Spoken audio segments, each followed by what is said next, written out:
Good morning. Good morning, everyone. As the organizer of the Munich Security Conference, I have to confess that I am really impressed. This is not for me the first time to be at the Doha Forum, but this event is growing, and you know, I believe that competition is actually good to have. And I'm pleased to see that the Doha Forum has emerged as a major event to discuss not only the situation in the region, and as we just heard from Ambassador KHALID, there are very interesting processes, negotiating processes ongoing, hopefully with results in the very near future. But I'm so pleased to have these two brilliant leaders with me here this morning, both, interestingly enough, with a military expertise background. I think you were flying aircraft in your earlier period. I was happier then. Exactly.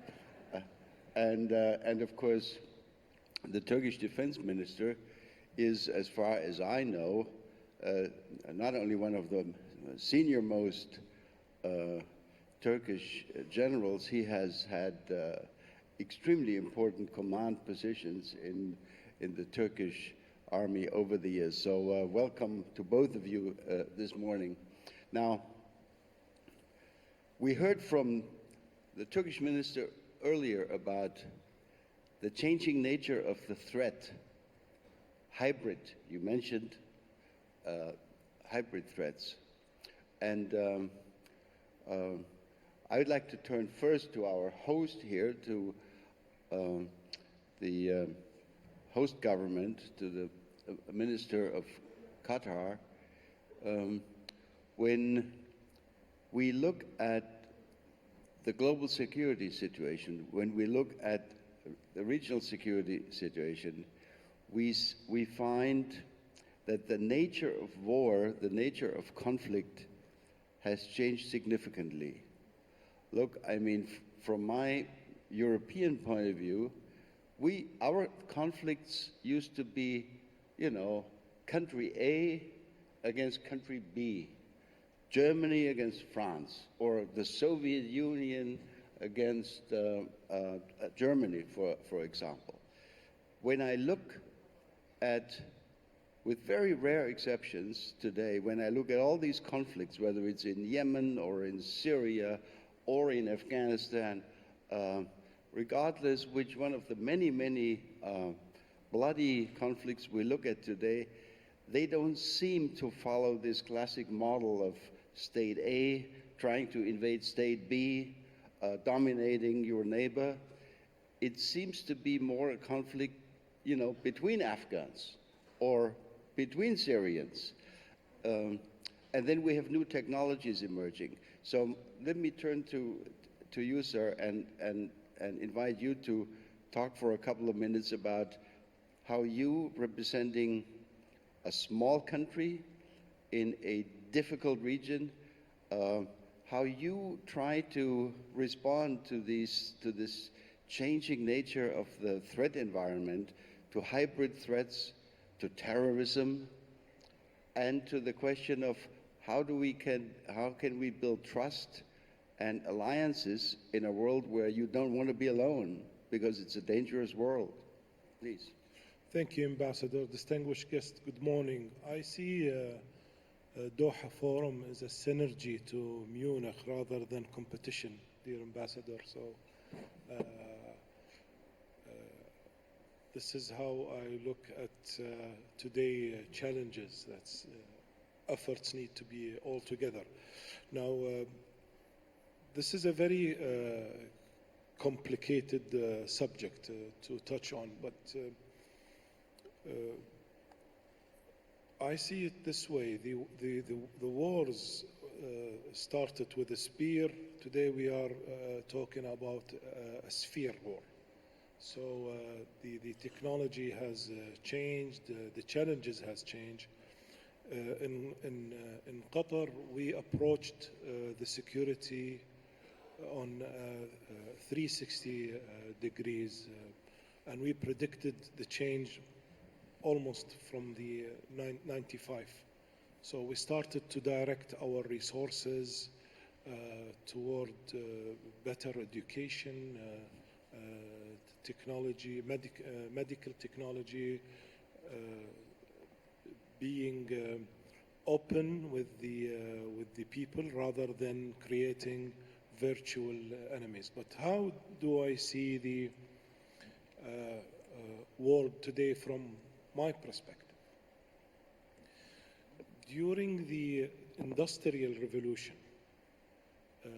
that time the Industrial Revolution has shaped the world. Today, unless we understand carefully that there is another tsunami or another revolution called the digital revolution, are next door, unless we joint effort to use this revolution in favor of our people, rather than using this for disinformation and harming each other, then I think we are facing a big challenge for so many reasons. One of them, the time is short, but one of this reason is that in the past, the state used to direct somehow the people. Today we have the people directing the states. In the past, you have a leader who pulls his people behind him. Today, people are pulling leaders behind them. So we have to be very careful when we approach this digital revolution. In Qatar, we decided, and here I remember the story of Prophet Noah, peace be upon him. God instructed him to build an ark rather than to escape to a mountain, nor to barricade himself behind walls. And we in Qatar have built our own ark to weather this flood by better education, being open with our people, direct our vision 2030 toward the government and the people. And the first step we did, I remember 20 years ago, is to cancel the information ministry, for example. Try to encourage the people to hear and know the truth rather than disinformation. So this is how I see it in general. Thank you very much. Let me turn to Minister AKAR. You spoke very eloquently a few minutes ago about how Turkey looks at the terrorist threat. Let me change the subject a little bit and invite you to tell us, if you wish, what role for the future of Turkey will alliances play? Your country has been a member of NATO now for forever, ever since NATO was created. But recently, Turkey has taken decisions that have sort of rattled us in other members of NATO quite a bit. The catchword is Russia. Is it a risk for NATO's cohesion if Turkey starts buying modern equipment from Russia?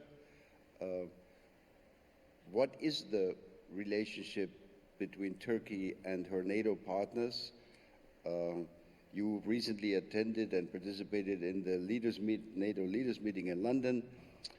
Share with us a little bit your assessment and the way forward, from my point of view, as one of the most important members of NATO that your country is. Please. Thank you. First of all, let me clarify my answer to your question very shortly. We are in the middle of NATO, still in the middle of NATO. We are going nowhere. We are in NATO. And because of the various reasons, we are doing this, we are doing that for the benefit of our countries, for the benefit of our nation. But never ever they are against the presence as a member of NATO.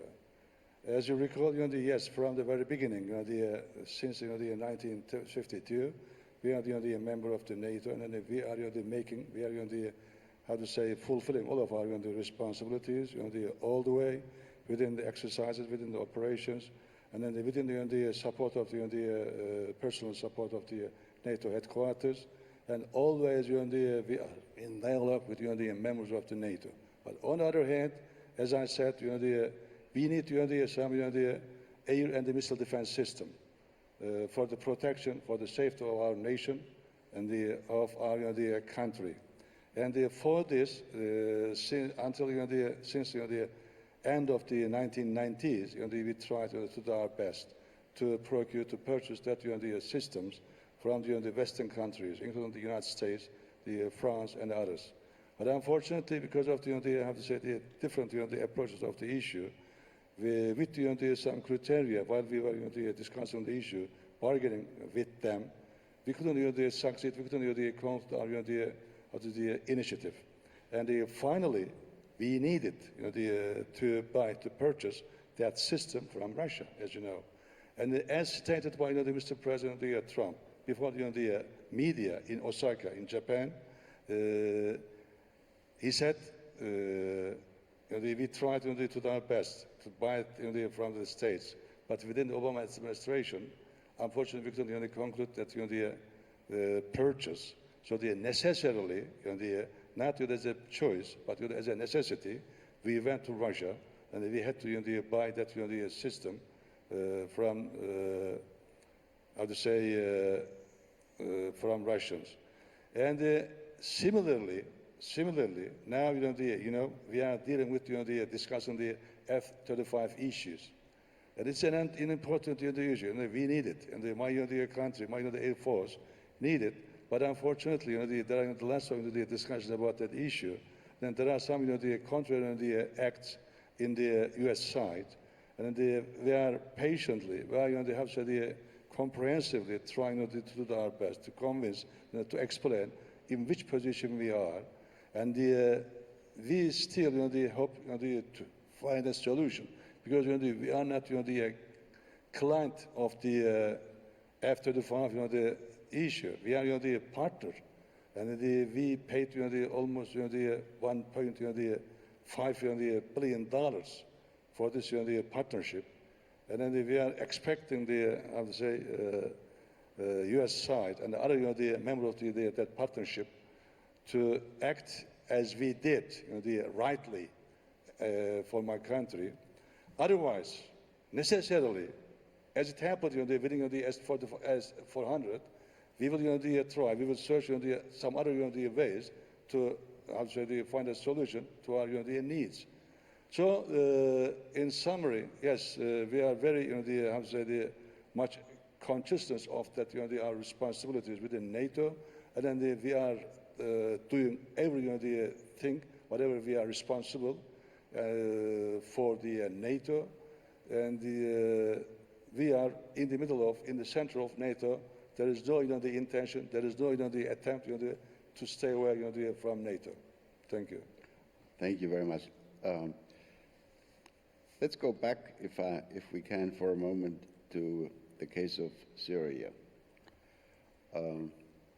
When the conflict broke out 8 years ago or so, I remember that not only in Europe, we started hearing political leaders exclaiming, Bashir Assad must go.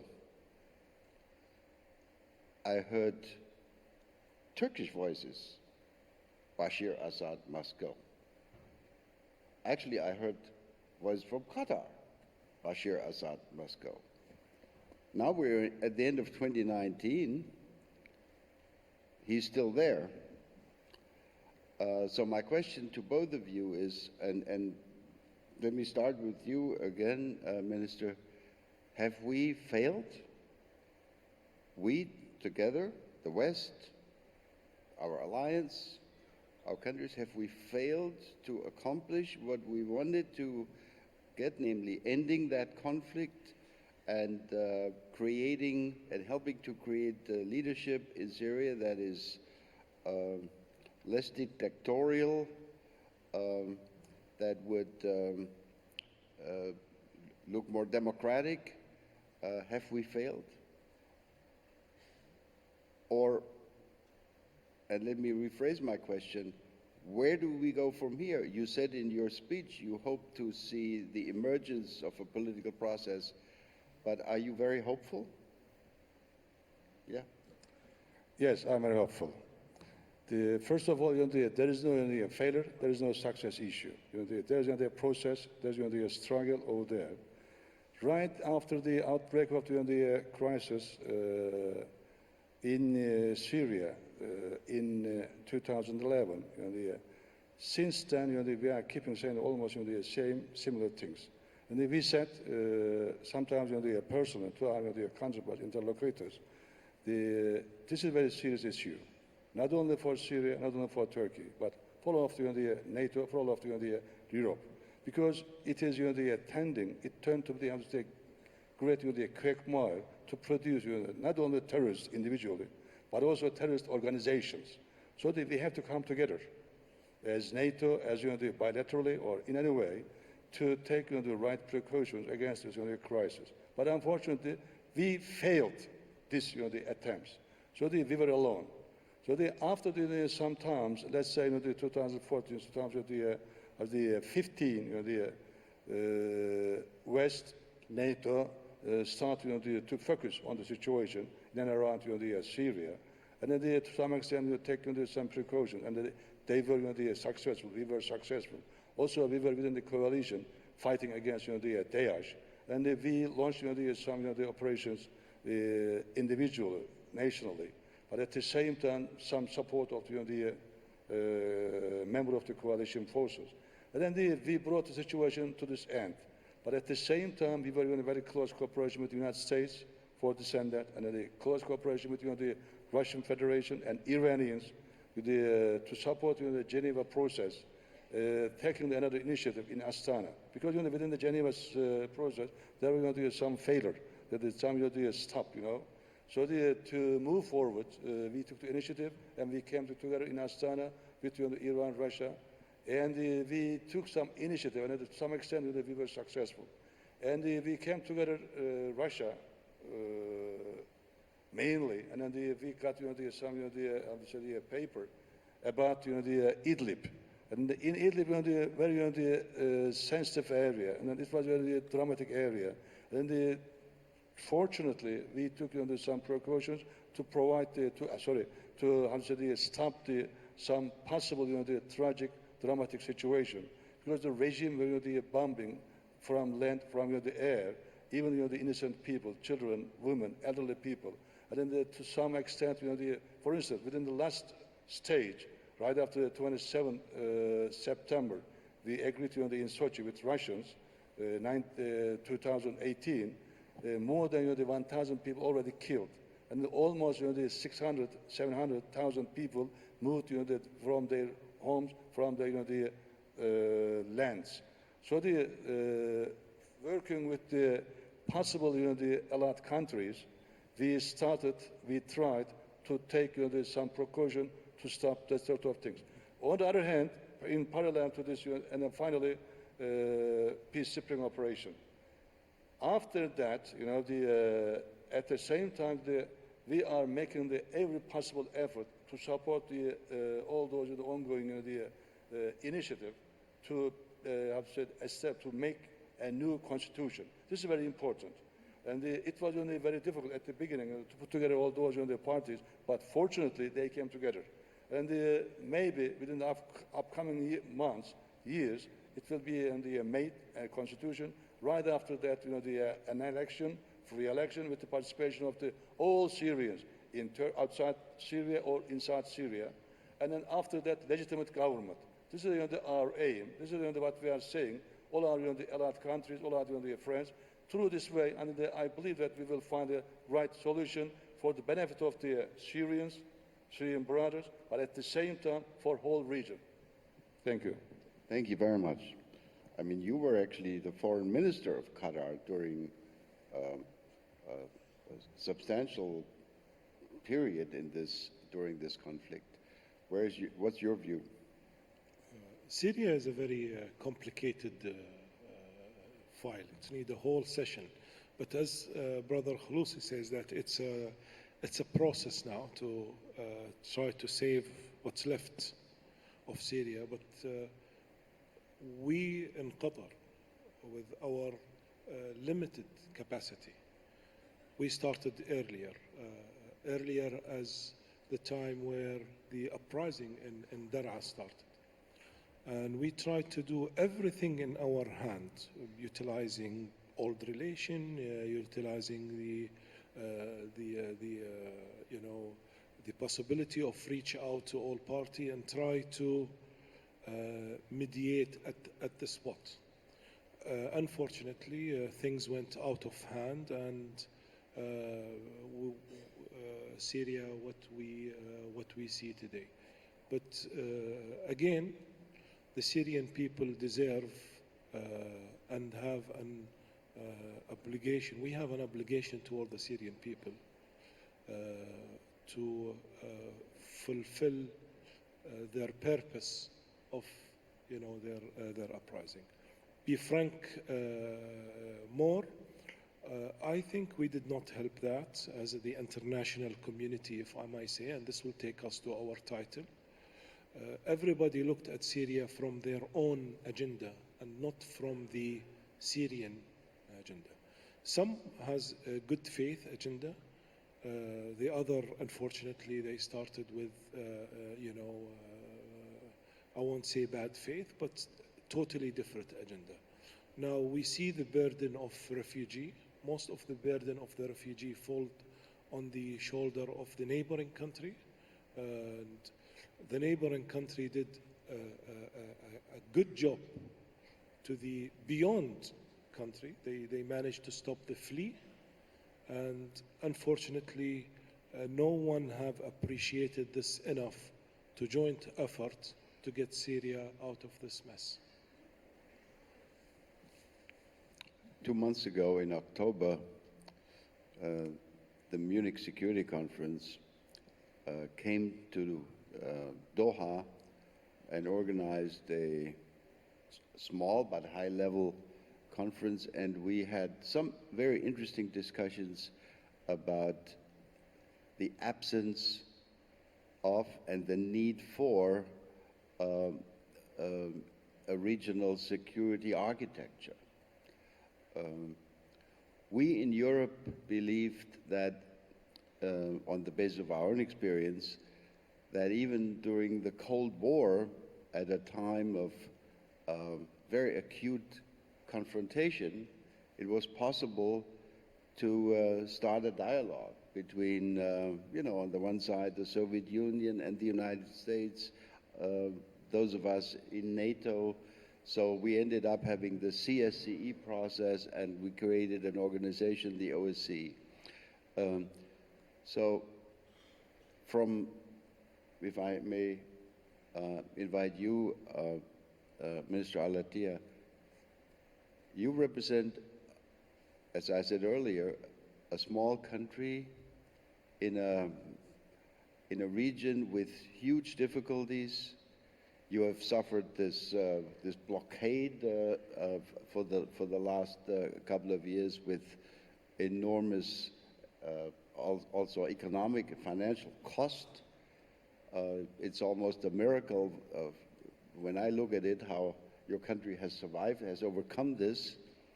But that doesn't mean that the military, the security challenges, whether it's terrorism, whether it's state-to-state conflicts,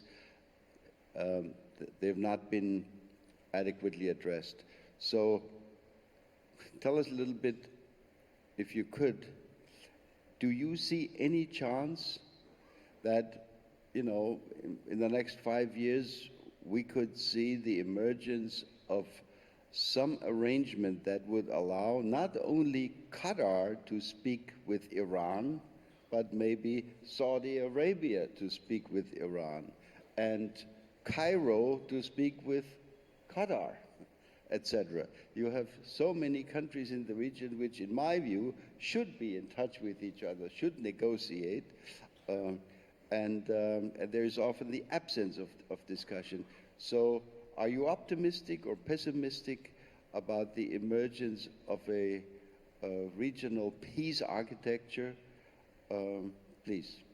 Yes, thank you. Even though Qatar has been faced by hybrid war by all means of the term during 2017, but our position was clear from day one that the dialogue and negotiation is the shortest way to solve our issue in the region.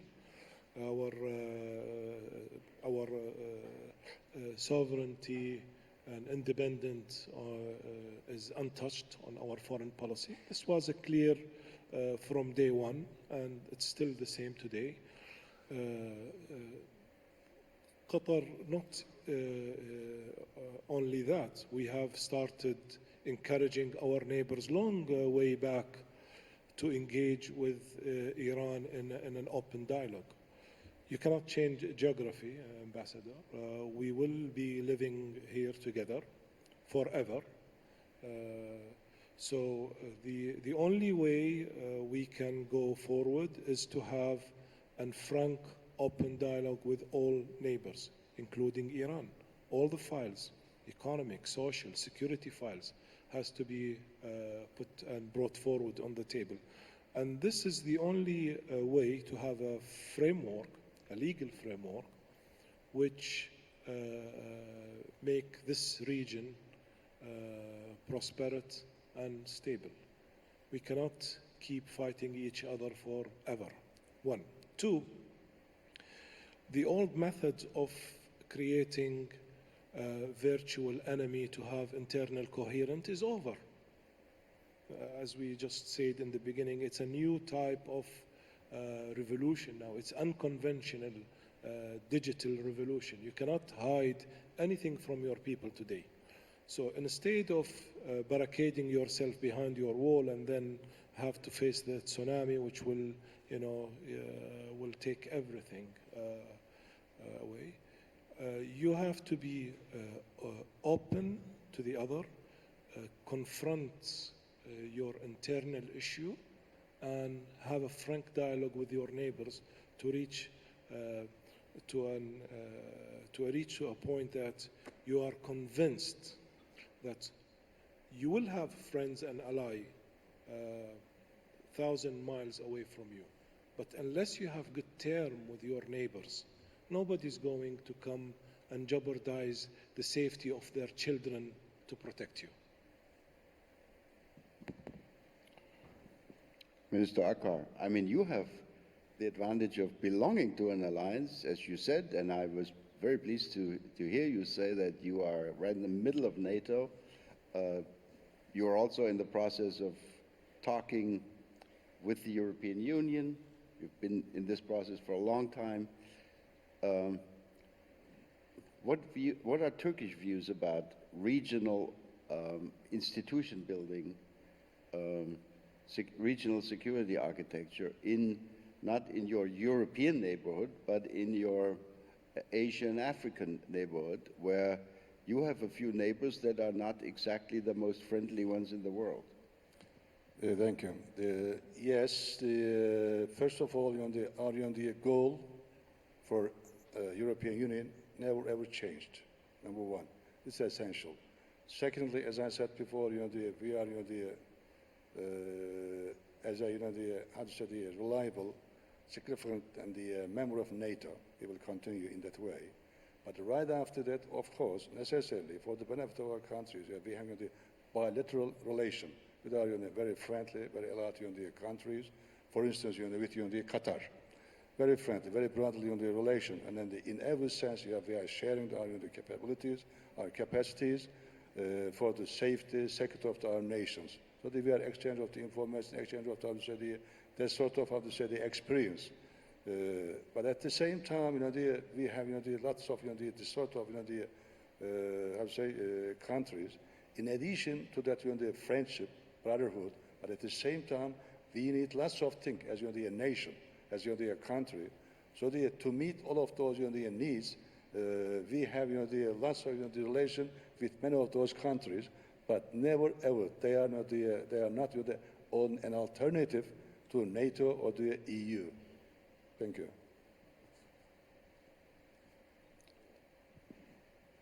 Let me turn, since we've been invited to discuss the state of the world, let me turn finally to really a global issue, and I'd be interested in both of your views.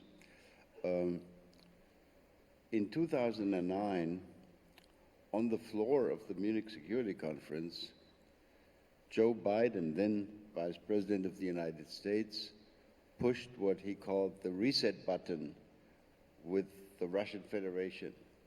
And as a consequence of that, negotiations were started, which led to the conclusion of what they call the New START agreement on the strategic intercontinental nuclear weapons.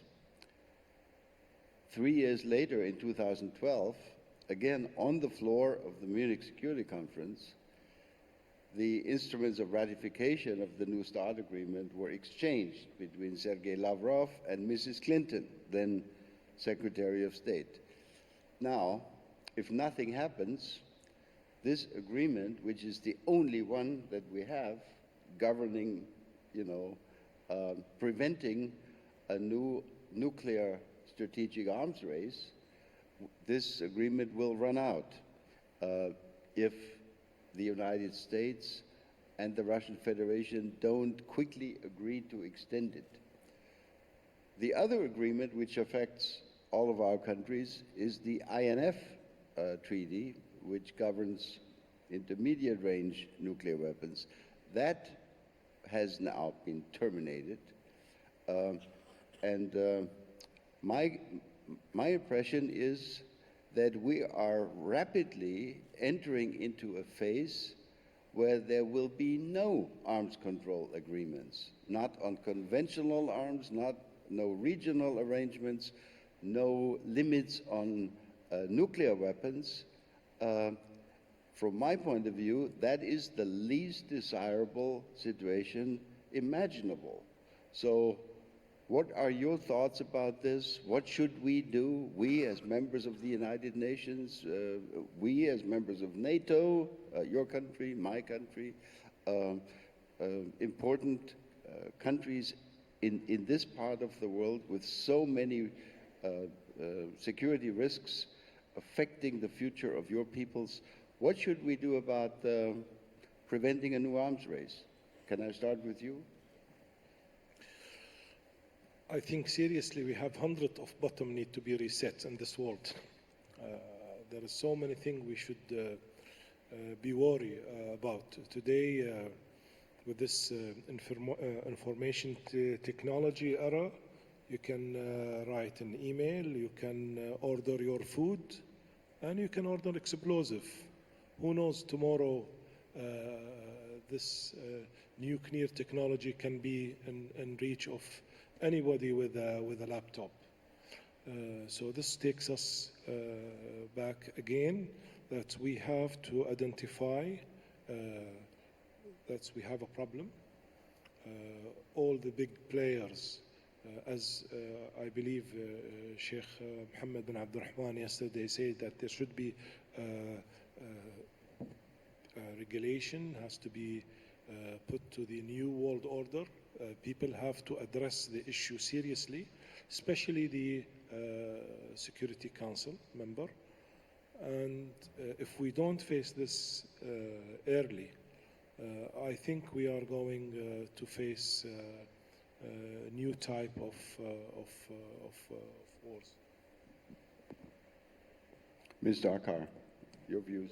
Yes, from the humanitarian point of view, normally, especially among the people out of the military, it's a very attractive issue to stop the arms race.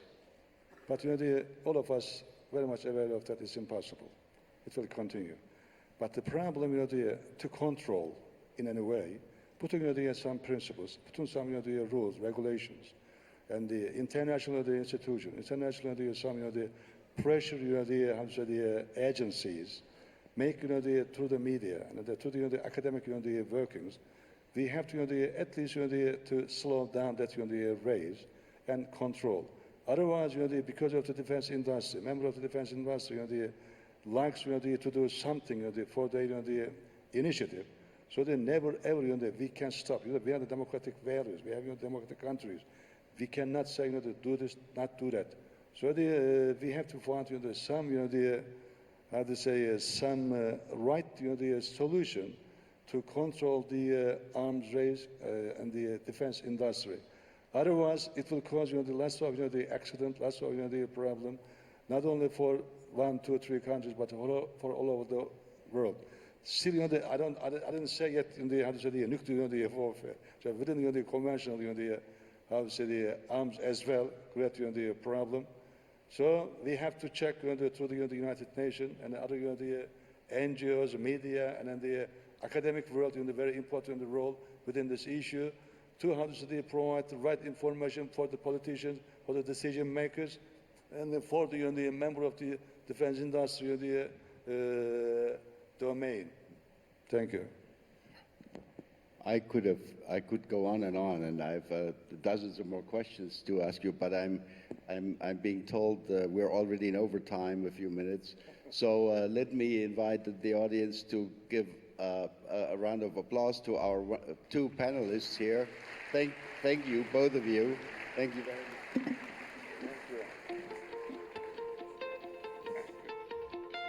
Thank you, Ministers AKAR and ATTIYAH, and thank you, Ambassador ISCHINGER, for steering this conversation. Thank you very much indeed. Now, our next speaker is the Prime Minister of a country that has endured decades of conflict. A fragile state, it continues to face daunting security and economic challenges. With 2/3 of the population under the age of 30, many of whom do not have jobs or any prospects for the future, Somalia has been an easy target for extremist armed groups like Al-Shabaab. And this presents a unique challenge for the country's leaders, including our next guest. From his time as a refugee in Norway to his current position as Prime Minister, Hassan Ali Khayre has recognized the vital importance of the country's youth in rebuilding Somalia and putting it firmly on the path to peace and stability. So it is now, ladies and gentlemen, my great pleasure to invite to the stage Prime Minister of Somalia, Khayre. Prime Minister.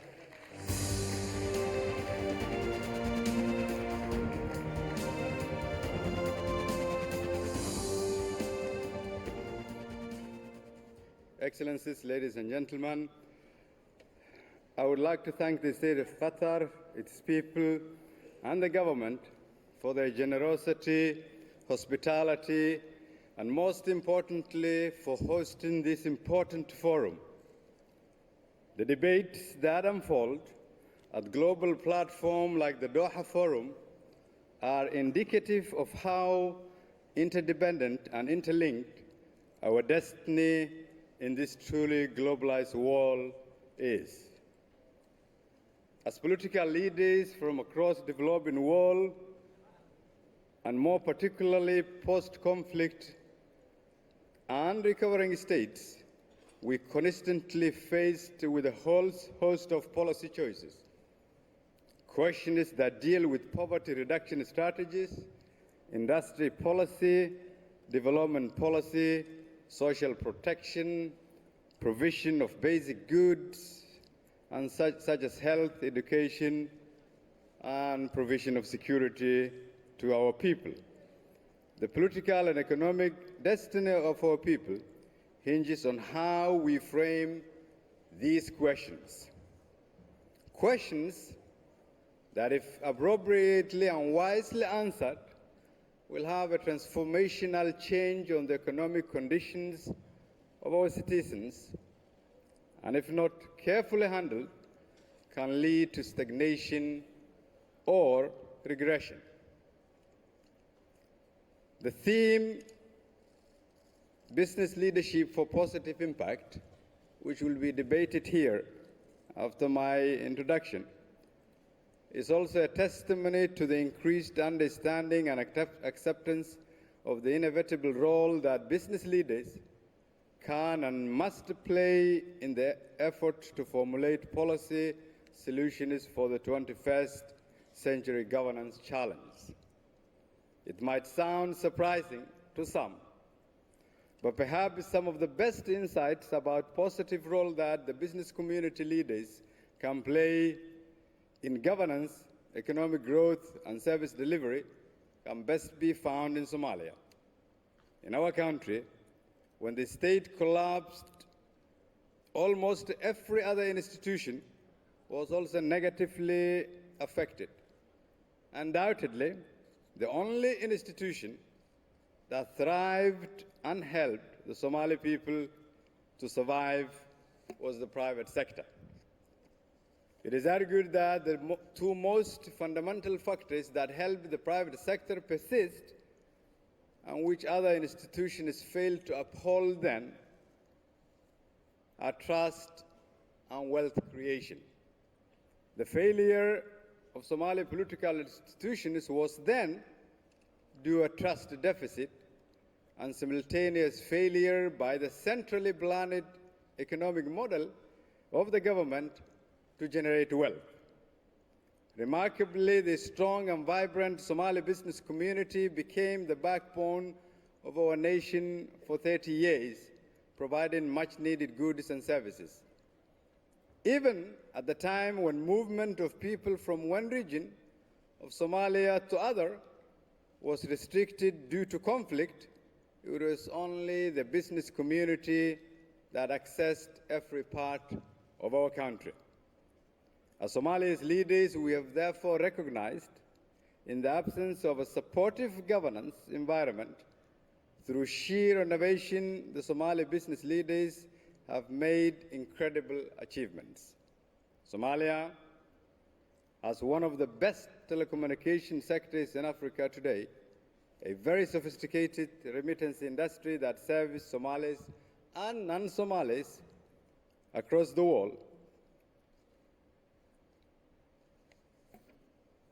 Somalia has mobile money transfer system with roughly 155 million transactions per month, and the list of achievements are endless.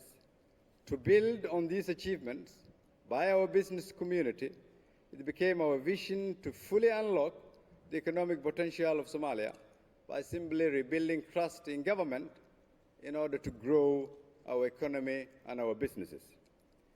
Because as successful as our business community has been, they have lacked a trusted government that facilitated their growth and bringing the world's investors to their shores.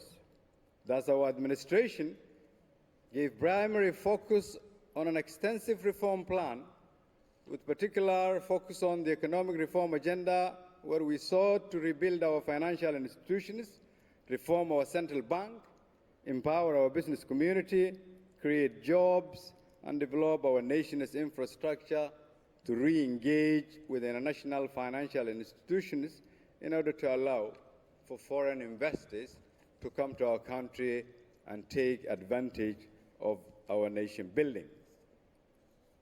On the policy side, having a rules-based political and institutional system to create a conducive environment for the private sector to unleash its potential was obvious remedy to the trust deficit in government. Over the past 3 years, we passed critical legislations such as the Public Financial Management Law, Telecommunication Law, Investment Law, Revenue Law, and Anti-Corruption Law to facilitate the enabling environment and brand Somalia's attractiveness to the investors. All these policy objectives were meant to seek to attain a government whose objective was to serve its people and to ensure that it puts in place systems and infrastructure to allow businesses to grow. We pursue this as we realize if our business community was as successful without the government, they would definitely soar even higher with a government that worked for them. Excellencies, ladies and gentlemen, why, you would ask, have we undertaken all these reforms? Because we truly have stopped seeing ourselves through the lenses of how Somalia and Somalis have been seen for the past 30 years. We envision a Somalia that has immense potential, the longest coastline on the African mainland, untapped potential, including its fisheries, agriculture, oil, minerals, and gas, and service economy based on our strategic location geographically. The country's other productive resources also include huge potential for investment on arable land and more than 50 million livestock. These resources can deliver rapid economic growth with significant impact on the people's livelihoods. If properly utilized, all these resources combined will enable Somalia to achieve sustainable food security, create job opportunities for the Somalis and for the region, contribute to national and international trade, and generate national income and increase our country's GDP. We truly see Somalia as the new frontier for decades to come. We hope that in the near future, foreign investors would participate not only in rebuilding of the state, but also take advantage of the potentiality of our nation, a Somalia that will play its rightful place in its region and the entire world. In a multipolar world, it is becoming more evident that cooperation can better outperform competition. The role of business leadership can therefore not be understated. The private sector has the ability to bridge divides, create wealth in every continent, create access that politicians might not be able to create, have access across nations, across borders, and across communities. In Somalia, now that we have an opportunity to re-engage with the international financial institutions, open doors for new investors in our country, we will, in the next chapter, formulate a strategy that can take advantage of the lessons learned from our context and transfer that positive impact of business leadership on governance and nation building. Our key takeaway has been the understanding that politicians need to accept the role of business in rebuilding nations, and business leaders should also take an even more active role in searching for better solutions in today's global challenge. Thank you.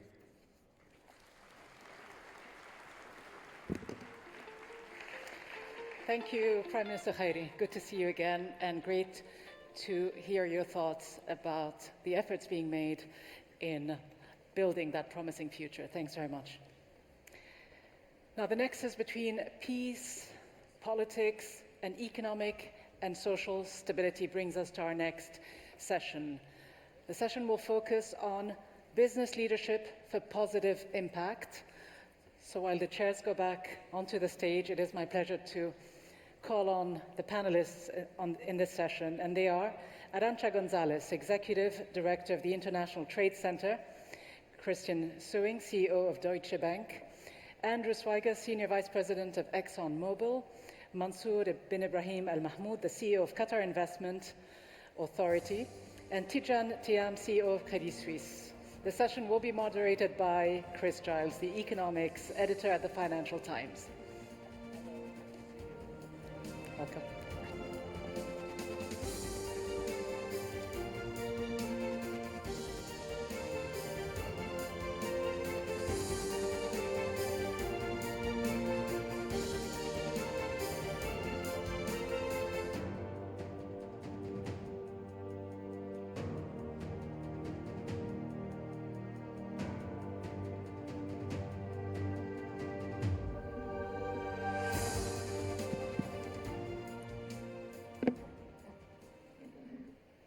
Good morning. My name's Chris Giles. I'm from the Financial Times, and it's a great pleasure to be here this morning talking about business leadership for positive impact.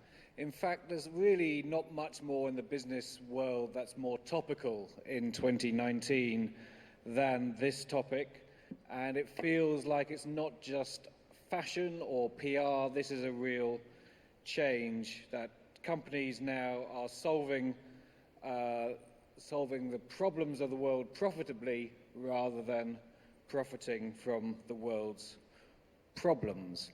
There's three examples I want to talk about why it's so topical this year and to demonstrate how important business is taking the issue.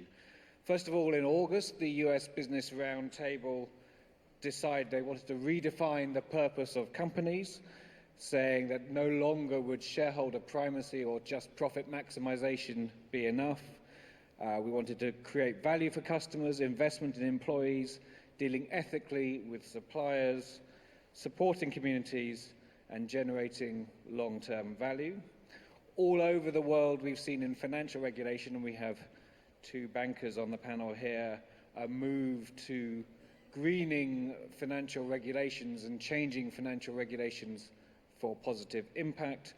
And in my own organization, the Financial Times, we decided that actually this was a time to say that while we still supported enterprise capitalism, there was a time for a new agenda, and that without change, there was a risk that the prescription becomes much more painful for companies and the world than with change.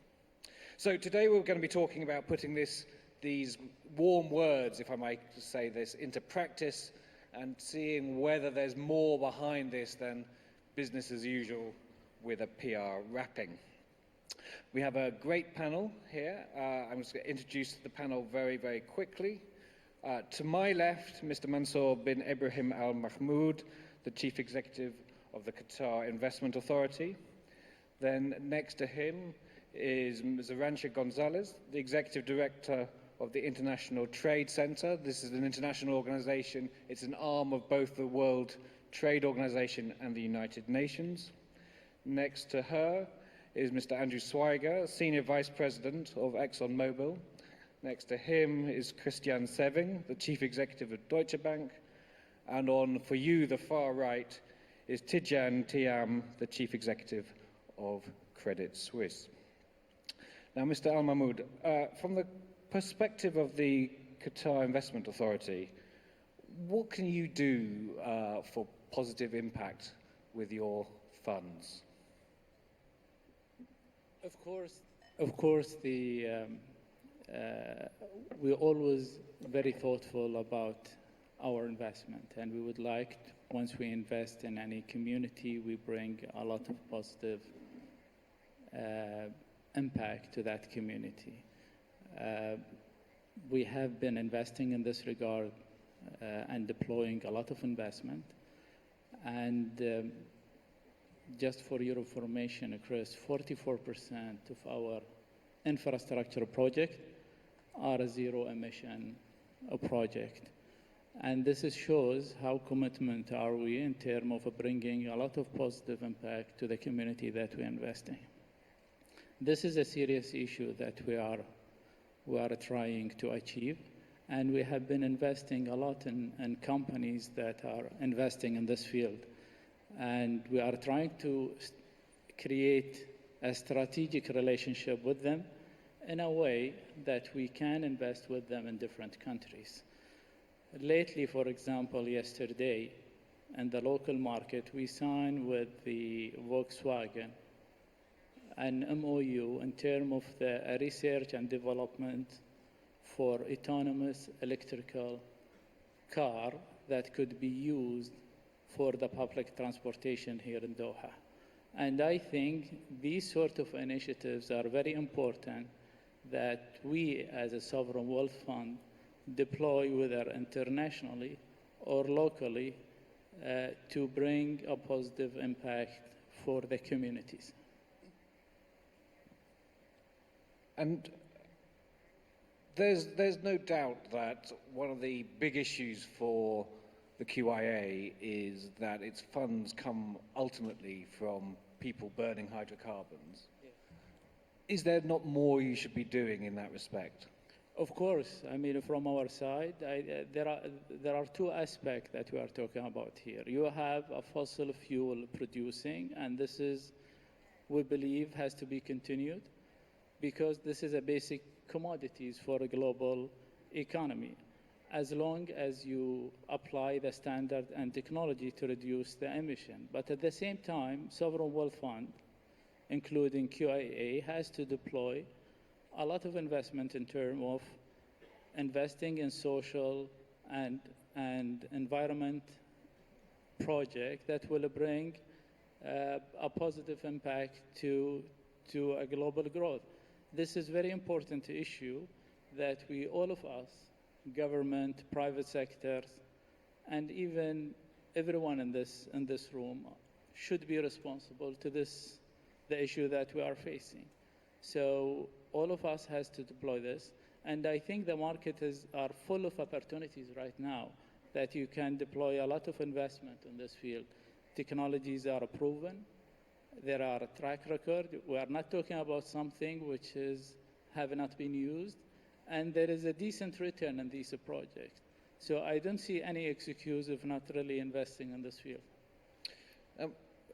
Andrew Swiger, your chief executive, Darren Wood, signed the US Business Roundtable declaration in August. How does this, do you think, how will this change the way that ExxonMobil behaves? I think it's important to get the proper framework around the discussion because it is very topical. I think a lot of people are attracted by the thematic of business has been pursuing an agenda of profit at any cost. And I will tell you, for my corporation, that's never been our thought process. We regard something like that, profit at any cost, as neither acceptable or sustainable. And I seriously doubt that any business that's been around for a long time, long as we have been 140 years or even shorter durations, would have found that a proposition where they could have succeeded. But it is topical.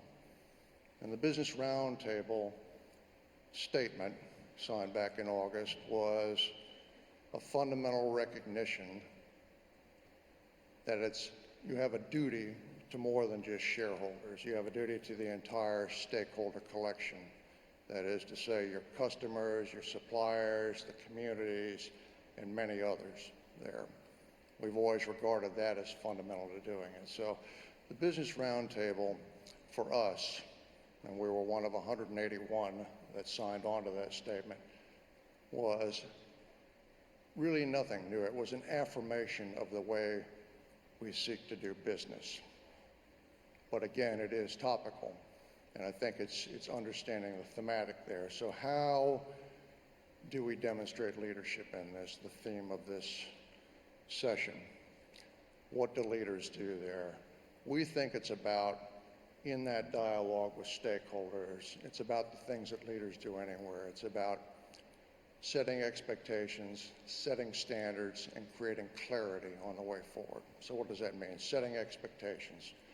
We establish a new operation, setting clear expectations about what this operation is going to look like, how many jobs it's likely to provide, what the evolution of the supply chain is going to look like, things like that.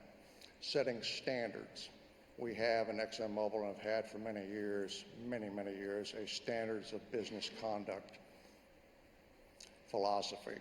It's articulated in a booklet and so forth.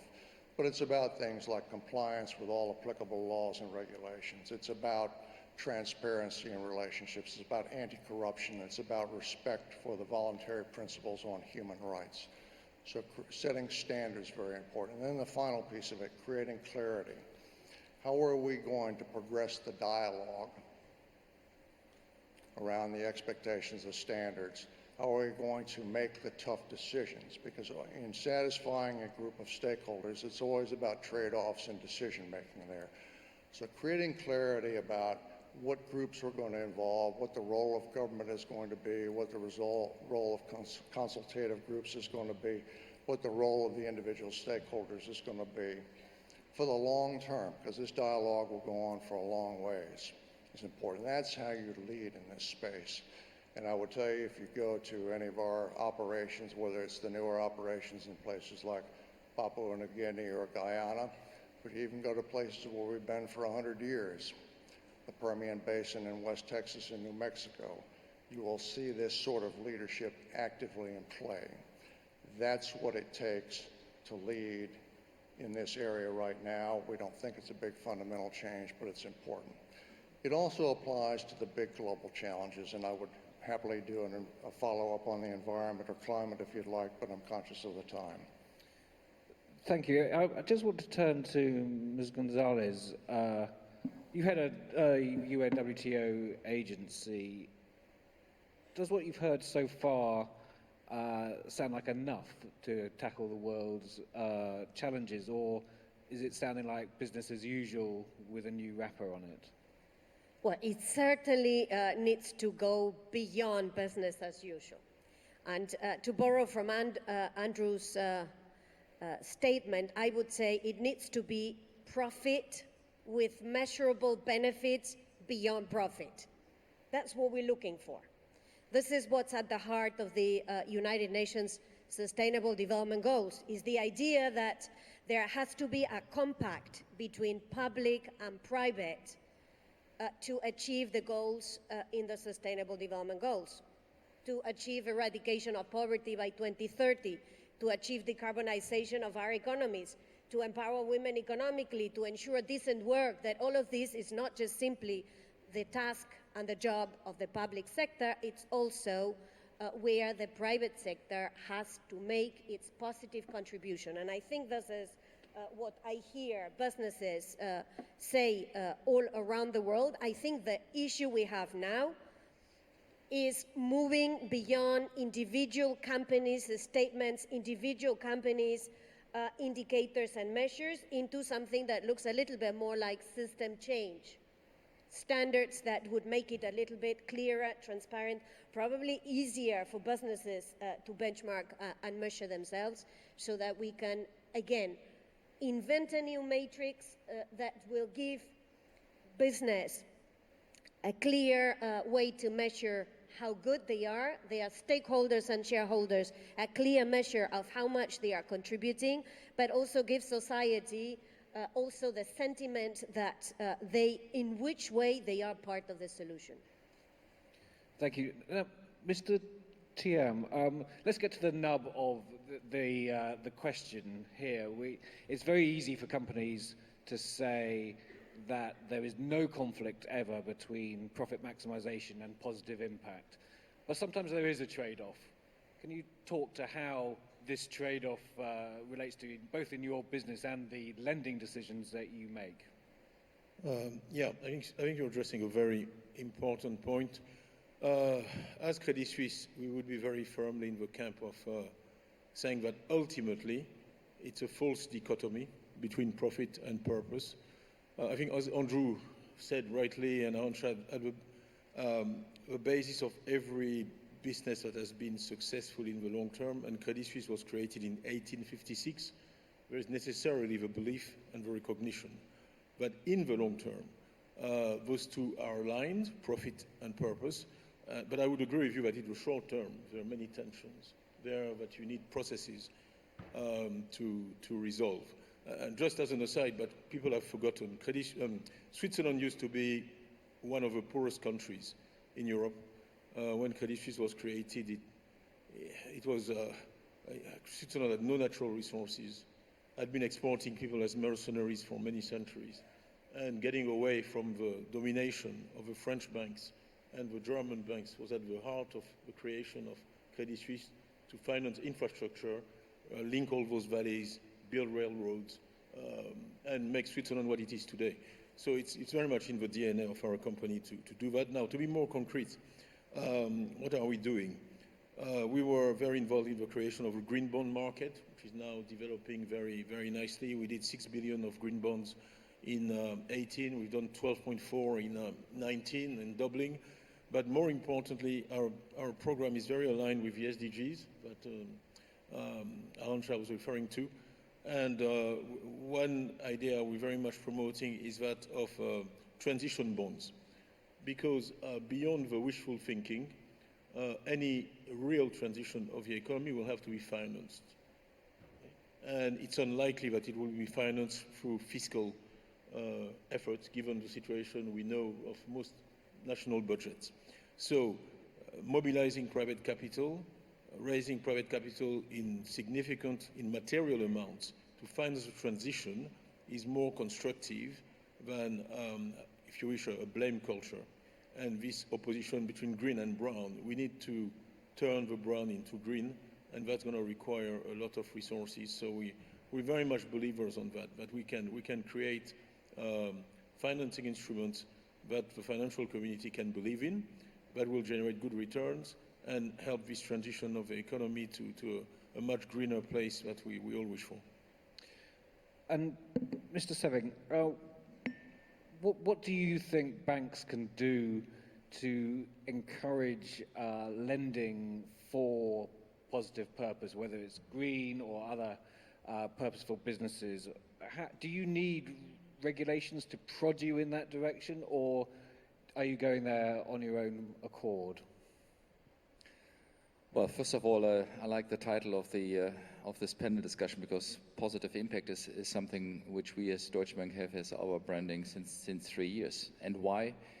Because I think that the financial crisis actually has shown that, in particular, banks went too far away from the society. And whatever we need to do and what we have to do, we must put ourselves into the middle of the society. And then your question comes, and I think, as TIDJANE is just saying, the public side cannot finance it on its own. You know, at Deutsche Bank, we have a loan book of 450 billion euros, and step by step, we need to also adjust that loan book into a more sustainable loan book, but that cannot happen from one day to the other. You need the data, you need the experience with that, because as we are saying, profitability versus sustainability, it's also an issue that obviously we need to always be risk conscious. We need to make sure that our risk appetite and our standards are in line with that. So, to your question, I don't believe that with regulatory guidance or with kind of the force of the regulators we will do the change. I think we need certain parameters, we need a framework, what sustainability is all about, what green is all about. That must be set so that we can then also collect the data and start actually to work within these parameters. But the most important is actually that we provide solutions for our clients, that they find it attractive to take certain products in order to finance themselves with that. There is so much like environmentally linked bonds, that you actually set your own bonds according to certain KPIs, and if you reach these KPIs, your yield is going down on this and what you have to pay to the clients. And I think that is the added value what we can do. I think we need to set ourselves standards in the bank. If you have a loan book like we have of 450 billion, that a part of that is clearly designed for sustainable financing, and we need to grow it year by year. We need to have, in each and every segment we are financing, we should have a green part in that, a sustainable part of that. And why do we need this? Because it's not only in order to finance the public, But as for TIDJANE and as for us in the wealth management, I can tell you the new generation which is coming up, they are looking into the portfolios of their parents, and they are deselecting certain portfolios because they would like to have sustainable long-term sustainable products in their portfolio, which we need to generate. And I think we can do it, not only Deutsche Bank, but obviously all the investment banks around the world. So it's not only something how to finance, it's also offering products to the new generation that they can invest long-term. That's our task.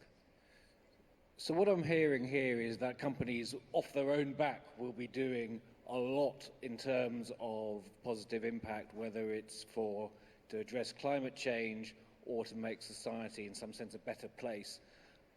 But we do know that there are short-term trade-offs and there's pressures and tensions, and we know that particularly around the world it's very difficult to get agreement on many of these issues. So I want to just explore for a second, what is the role of government here to prod or to regulate or to ensure that the standards are the same? I just want to get from the panel as a whole, where do we need either action at the domestic government level or at the international level? Mr. Al-Mahmoud. I think the government has a big responsibility. If we are talking about a climate change issue, we admit we have an issue. But I see the model is getting there. It will take time to get there. The private sector, sovereign wealth fund, are deploying a lot of money on this. Regulation are easing up in terms of attracting international investors to do project that is focused on environment. But I think the complicated issue is the social aspect. The social aspect in terms of we have an issue, I think the government have not done a good job in terms of the social reform, education, housing, all these aspects that brought a lot of geopolitical issue that we are facing right now. I think, and we do not see an improvement in this regard. On the climate change, I see it. It's moving. I know it will take time, but I see that there is a deployment in terms of investment. I see project is getting there. Government are really have the mindset to attract this investment. As Chris said, I mean, the youth now are very interesting to invest in companies which are labeled with ESG standard. I attended a workshop, I was informed from a workshop that we have here in the exchange with the CEOs, with the companies who are listed in our exchange. The value if you are labeled as a ESG standard, it will bring you a lot of international investors who are very interested in only investing in companies who are labeled ESG. So I see the momentum is moving from this aspect. But the other aspect of the social reform from the government is a little bit very complicated, and I do not see the improvement in this regard. Andy, your company is sort of at the pivot point of this topic, particularly with global warming. On one hand, we all need energy. We need to, at the moment, we don't have the technology to go on planes or trains without liquid hydrocarbons. But where does government need to step in, and where do you see the role of government being able to prod you a little bit further or to encourage you to find technological solutions to climate change? Well, I think fundamentally, when you talk about government or governments, which is important when you're running a global business, the role of governments is to take input from all sectors of society, all the stakeholders, and ultimately determine what the general interest is, where the general interest lies. That's evaluating the trade-offs, importantly the cost benefits, and make wise decisions about what the general interest is, and then promulgate the appropriate regulation, incentives, targets, whatever it is, to play in that space there. It's a tough, tough role. It's a really tough role. I mean, we live in that world all the time, managing a lot of stakeholders and recognizing that there are trade-offs. As you said, you can't be everything to everybody all the time. Governments, by and large, must step up to that role. Some do, some don't. It's a difficult thing for politicians to do. It takes a lot of courage. And they often want you to do what the general interest is. They often want you to do lots of things which are not necessarily compatible with your business. Maybe creating lots of jobs in a. Look, we provide input. We talk about cost benefits. At the end of the day, we respect the role of governments to make those trade-offs and everything. But they are captive, you know, like many people are, to the latest fad, the latest thing that appears on the screen, the latest thing that catches the public attention and so forth. The role really is to stand back, look at that, critically think about it, think about the cost benefits and do it. All we really ask is that we have clarity on the rules, that there is a level playing field for everybody, and then we will respond to those rules, those incentives, whatever they may be, whatever the carrots, whatever the sticks might be, and move forward. It's become much more complicated, as I said, because it's not just government, it's governments and multilateral institutions. You know, things like trade, the WTO, are every bit as important to us as things around climate or other sustainable goals that are being promulgated and so forth. We welcome all of those things. We welcome clarity, we welcome standardization, most of all, a level playing field, and then we will respond and move forward. As you said, in the area of climate and energy, you know, it's a huge challenge for the world right now. We think it's the biggest challenge. We call it the dual challenge. How do you provide the energy the world needs as it grows to a population between 9 and 10 billion people? As the middle class increases rapidly and as many people are lifted out of poverty, and energy plays a huge role in that. How do you respond to that while at the same time reducing emissions across the board? There are a lot of gaps in the solution set there. A lot of people would like to believe that the solution set exists, and if it is just legislated and benchmarked and all the pieces are there to solve the problem. But if you believe in the Paris Accord, and we support it, and you want to get to a world that's 2 degrees or 1.5 degrees, working those gaps, finding the solutions in those gaps is critically important. That's where we choose to place our focus. What is the most important gap that you see? Well, I could go on for a long time, but let me just give you a sort of one in particular, and you alluded it to your comments there. If you look at the data right now about, call it oil use, liquid fuels, you know, the world uses about 100 million barrels a day of crude, natural gas liquids, and so forth. And if you said to yourself, using the data that the IEA or any number of institutions have out there, and you said, okay, if I electrified all the light-duty vehicles in the world by the year 2040, that is all the cars and all the light-duty trucks and so forth, if I electrified all those cars by 2040, I said after 2025, every new light-duty vehicle has to be electric. 2040, the fleet turns over, everything's electric there. You said, you're looking at that data, what would the liquids fuels use in the world still be? Well, we'd be back to the levels we were at in 2013, which is about 94, 95 million barrels a day. People are shocked by that. So, well, if everything is electric, why is it still 94, 95 million barrels a day? Well, the answer is, that's just light-duty vehicles. There is no solution set yet for heavy-duty vehicles, ships, airplanes, petrochemicals.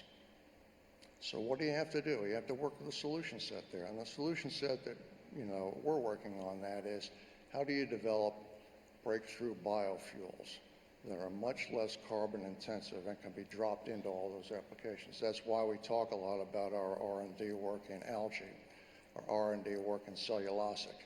How can you get biofuels with a density that can work in those applications and not impact things like food, land use, so forth. Algae is great because algae is brackish water, sunlight, and CO2 sucked out of the atmosphere. And if it's the case that we are going to be using liquid hydrocarbons for a long time, then I just want to talk to the bankers on the panel. One of the things we've seen this year is more disclosure for requirements of more disclosure for potentially for non-green assets, talks of green stress tests that your banks will be tested against, whether it's effectively you have stranded assets and you've got a lot of money tied up in assets that will ultimately be worthless.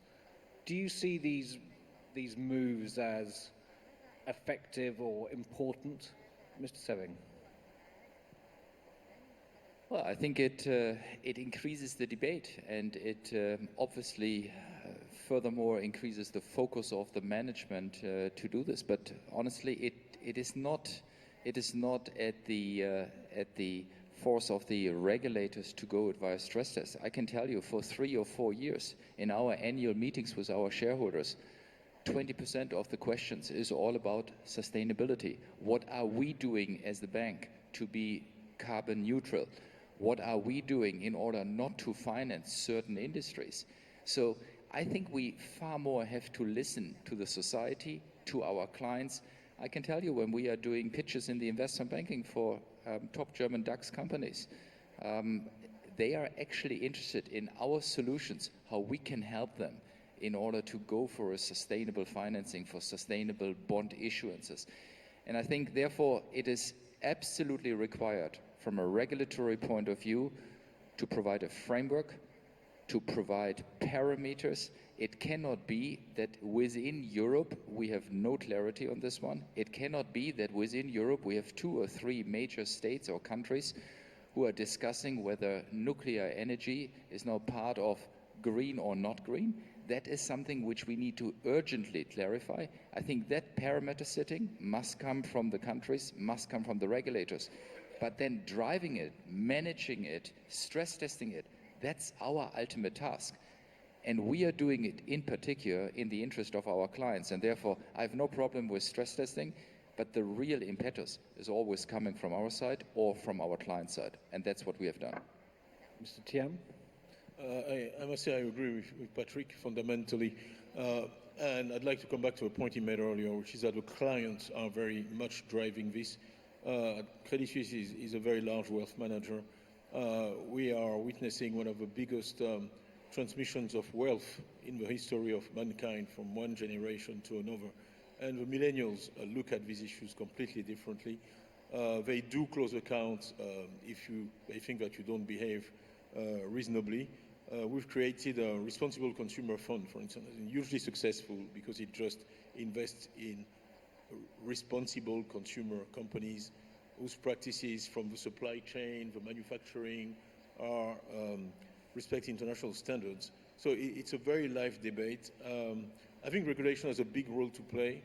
I was fortunate or unfortunate in my life to work both in government and in the private sector in a small country, but I always approach this question of the role of government with a lot of humility. Certainly working in government has been one of the most difficult things I did in my life. You have to manage those trade-offs between the short term and the long term, try to avoid unintended consequences, which is one of the most difficult things. Provide incentive, but not too much incentive. Provide regulation, but not too much. And maybe to make it simple, but I like sports. If you use a sports analogy, you take football, there has to be regulations so that players can play, but regulators should never try to prescribe which type of dribble is more appropriate in attack or defense, or which type of tackle. It provides the rules. Also, it would be quite ineffective if the rules change during a football game. It would be very difficult to practice good football. So there has to be effective regulation, but stable regulation without too many unintended consequences. One of the biggest worries for me always is not to stifle innovation, because the driving force of the economy and business is innovation, human innovation. So regulation must be careful not to jeopardize that. So all I can say is that it's very difficult, but the truth is in the dialogue. Nobody holds the truth, has a monopoly on the truth, and the quality and the effectiveness of the dialogue between private and public sector will define the quality and effectiveness of how the system operates in the end. There you have it, Arantxa. Working in government is difficult. You've got to be able to set the rules of the game, set standards, and have global agreements, because you can't have different standards in different countries. You represent exactly this on the global stage. It's very hard. The WTO's had a bad week, not because of the WTO, but because of its members, with not being able to agree to keep the appeals panel working, so it can't necessarily rule anymore. Where are we in the ability of the world to come up with these global standards that all the people from the business side on this panel has said is so important? Well, this discussion about standards is essentially a discussion about the legitimacy of the capitalist system in which we operate. We should never forget this. Setting the framework conditions for businesses to operate is part of the legitimacy of the capitalist system. So we have to be intelligent. I mean, there is no question that we have to do it, I guess. The question is, how do we do it intelligently? In some cases, intelligently will mean basically borrowing from what enlightened businesses would have concocted themselves and making a public policy out of it. In some cases, when there is very little enlightened business, and that also happens, excuse me for saying this, it would be with a bigger push on the side of government. But always trying to find a framework, setting those framework conditions in a manner that ensures predictability, transparency, and a long-term perspective. Which is precisely why a big part of this discussion has to be, how do we do this at the global level? It's nice to do this at the national level, it's great to do this at the European level. Let's think of a very important piece of work that Europe is doing, for example, now on sustainable finance taxonomy. But it would even be smarter if we could do this at the global level. And this is where the multilateral piece is so important. And this is where, Chris, the World Trade Organization is so important, being part of the multilateral piece. It's not about, it's not about defending multilateralism because it is nice to defend it. It's because it is the most effective means to set framework conditions for businesses to operate. If every country now proceeds to set its own border taxes to tackle climate change, it's going to be a mess. What if countries were to deal with this in the Paris Climate Change Accord, having national contributions to reduce carbon emissions that would basically reduce the necessity for the trade sheriff to intervene? So how we do the setting of the framework conditions will matter a lot to the legitimacy and to the effectiveness of the regulatory framework. So let's go back to the good multilateral global table. I know that these days it's not very fashionable to defend global rulemaking, but I'm going to keep on insisting, because having spent 30 years of my life in that business, I see this is still today the most effective one. Just to follow up, I mean, we've seen in the multilateral world recently things not being very good. Climate change is advancing more rapidly than the Paris Accord would like. Trade has been very difficult, even though there's been some slight improvements, but this year's been difficult.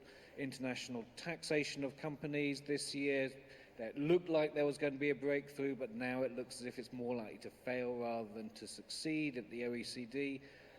Can you give us some positive aspects from the ITC of what you're doing, particularly for small companies around the world in emerging markets? Well, I'll tell you of a well-kept secret that is happening in Geneva in the World Trade Organization, where the three big players in international trade, China, US and Europe, are negotiating an agreement on electronic commerce. Now, they call it electronic commerce, but behind this agreement is data protection. How are we going to ensure privacy of data is protected? Cybersecurity, and obscure things such as validity of electronic signatures and the rest. It's to me one to watch because if we are to create framework conditions for electronic commerce, which today, let's not forget, is 14% of international trade in goods and growing the fastest, we will need some sort of global regulatory framework. So that's one that is kind of below the radar. There is 80 countries in this endeavor. There is only a few countries in Africa that have engaged in this conversation. I think it's very important that every country engages in this conversation because this, if it works, and I hope it does, will be the future framework for, again, the future form of international trade called electronic commerce, which, let's not forget, it's very important for the 99% of businesses around the world, which are micro, small, and medium enterprises. That's what allows them to connect to international trade, disintermediating as it was in the past. Okay, we've got a few minutes left, so I wanted just to move on to a final topic, which is measurement and audit, and how you actually demonstrate to the public that your companies are doing what you say they're doing. It's very important, I think, now that transparency is very important for legitimacy for all of your companies. Mr. Mahmoud, from the QIA's perspective, how can you demonstrate, you've spoken very eloquently about what you're doing and your long-term perspective, but how can you make sure that people will believe it and then ensure that you have legitimacy going forward? I think there is no common standard in this. Each company has its own way of making sure that they communicate this through their own of communication, website, meeting, panel, standard of reporting. And I think this is where we need some sort of a standard between the companies and regulation and how to report the ESG. It's a self-initiative that companies and sovereign wealth funds are taking the responsibility to communicate to the public their ESG responsibility. But I think we are lacking in the market this sort of a standard that we need to make sure that each company and each sovereign wealth fund is we are part of the One Planet initiatives, and we are part of the San Diego principle, and we are trying to write these standards to make sure that sovereign wealth fund will be able to communicate this in a standard way for all the stakeholders in the market. Mr. THIAM, audit is hard enough, and we've seen lots of problems with audit around the world, and that's just doing the numbers, the financials for a company. Do you see that it's possible to demonstrate what you're doing for positive impact? I think it's very important. You're right to underline that, and I agree with what Mansoor just said. It's going to be difficult. There's no point hiding it. I'm very concerned about setbacks because this is a very difficult cause to promote, and any mistake or misrepresentation can be quite damaging. So I think we have to set the bar quite high collectively. Be very conscious that every time we've come up with an innovation in human history, people try to find a way to circumvent it. So people talk about greenwashing, but it is dangerous. We need to make sure that the concept stays clean. I'm not making a bad pun, but it stays clean and keep the standards transparent. And for that, as Arantxa said, it has to be a multilateral, global dialogue. Well, I think we're now out of time. I think it's been a fascinating discussion. There's no question of the importance of positive impact for business, with our trade-offs, the importance of governments working with the private sector to promote the greater good. But we also recognize how difficult sometimes these things can be, particularly in an international context. I'd like to thank the panel very much for a stimulating discussion this morning, and if everyone could give them a round of applause. Thank you very much. Thank you, Chris Giles, and thank you to all the panelists. And before you all head into your parallel sessions, which begin at 11:20, let me just quickly mention that you can also get much more on the forum's main themes through art and virtual reality, as well as connected displays, including the Doha Debates portal, which will enable you to have real-time conversations with people in some very remote parts of the world. And speaking of remote, if you can't find the portal, please ask a member of the staff, and I'm sure they'll be able to guide you. And I do hope you'll find your way back here when we resume these plenary sessions at 13:30. We'll see you back then.